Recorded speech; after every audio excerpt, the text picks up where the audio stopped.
Something is wrong, and I don't think most people realize how wrong it actually is yet. This isn't a normal storyline.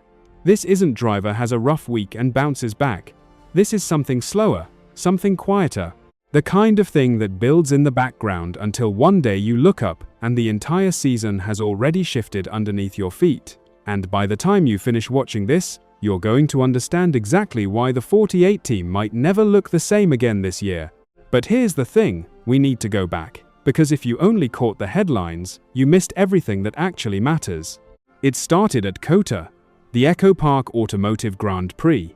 On the surface, just another race weekend. Nothing unusual, nothing alarming, until it was. Because somewhere in the middle of that race, something started happening inside Alex Bowman's body that no driver ever wants to feel at 200 miles per hour. Vertigo. Real, disorienting, dangerous vertigo. And I need you to actually think about what that means for a second. Not in a casual way, really think about it. You're strapped into a machine flying around a circuit at nearly 200 miles per hour. You're making decisions in fractions of a second. Your depth perception, your balance, your spatial awareness. Every single one of those things has to be locked in perfectly or people get hurt. Vertigo doesn't just blur that, it destroys it completely. And that's when Alex Bowman climbed out of the 48 car mid-race. Mid-race. Let that sit. Drivers don't do that unless something is seriously wrong. And everyone in that garage knew it the second it happened. But nobody was saying the quiet part out loud yet, not publicly, not officially. Everyone was still in wait-and-see mode. And maybe, just maybe, this would all be fine by Phoenix. It was not fine by Phoenix. The update came down, and it hit different than people expected. Not medically cleared, 3 words. That's all it took to flip this entire situation upside down. Because now it wasn't a one-race thing anymore. Now it was a question mark with no answer attached to it. And Hendrick Motorsports had to move fast. They brought in Anthony Alfredo. And listen, I want to be fair here. Jumping into a cup car on almost zero notice is one of the most brutally difficult things a driver can be asked to do in this sport. The setup isn't yours. The rhythm isn't yours. The team chemistry isn't yours. Nothing fits. And the result showed exactly that. 33rd. No pace. No flow. The 48 car looked completely disconnected from everything it's supposed to be. And that's not even the craziest part yet. Because right around this time, Hendrick Motorsports made a mistake. A quiet mistake. A routine press release went out. Standard race notes. The kind of thing that usually gets skimmed by a handful of insiders and nobody else. Except buried inside that release was one single line. One line that was never supposed to go public yet. Justin Allgaier will drive the 48 Alley Chevrolet. And the second that went live, the internet caught it. Screenshots everywhere. Social media erupted. The release got pulled within minutes, but it was already done.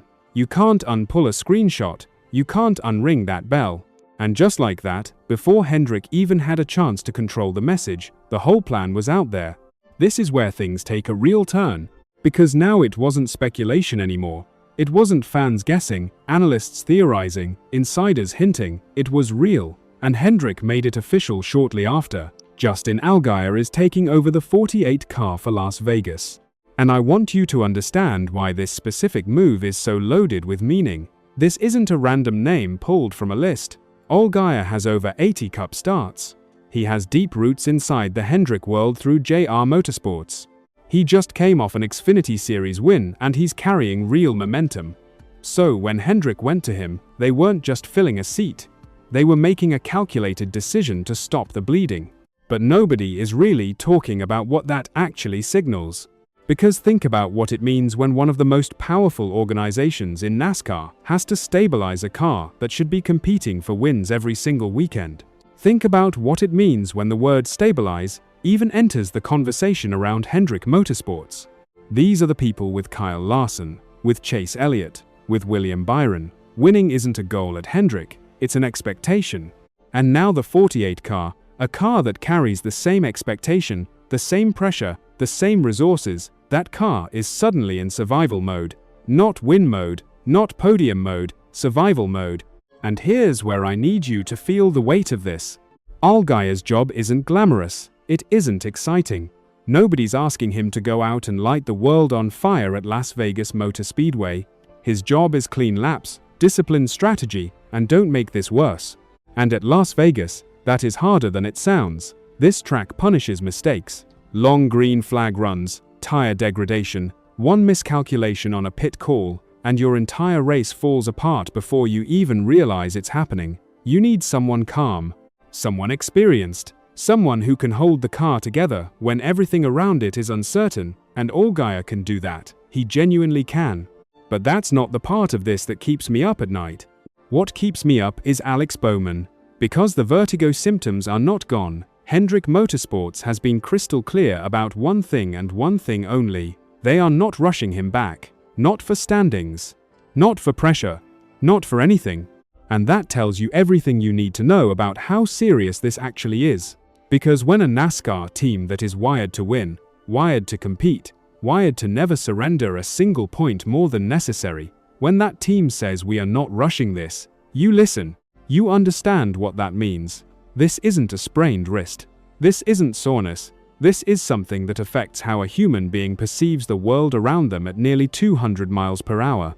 And if that isn't 100% right, nothing else matters.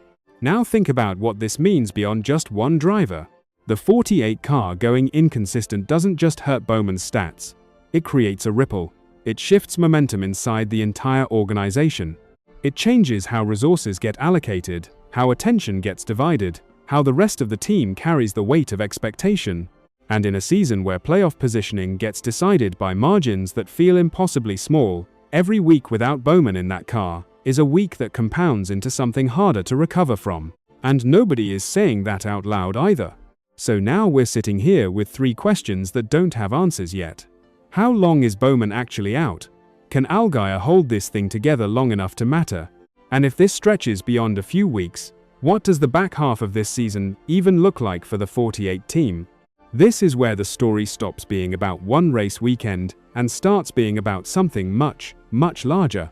What started as a quiet mid-race exit at COTA has turned into a multi-week absence, an accidental announcement heard across the entire sport, a calculated replacement move, and now one of the most emotionally charged storylines of the 2025 season. All of that from one moment nobody saw coming. And here's my honest take: Hendrick is doing this right, protecting Bowman, bringing in someone experienced, not panicking publicly, but the clock is running, the points are moving, and every week this drags on, the math gets harder.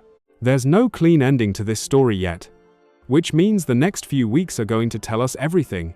So I want to hear from you right now. How long do you think Bowman is actually out? And do you think Allgaier can genuinely keep the 48 competitive while he's gone? Drop it in the comments, because I want to know what you're seeing. And if you're new here, this is exactly what we do. Real NASCAR, real conversation, no noise. Subscribe, hit like, and let's keep watching this thing unfold together.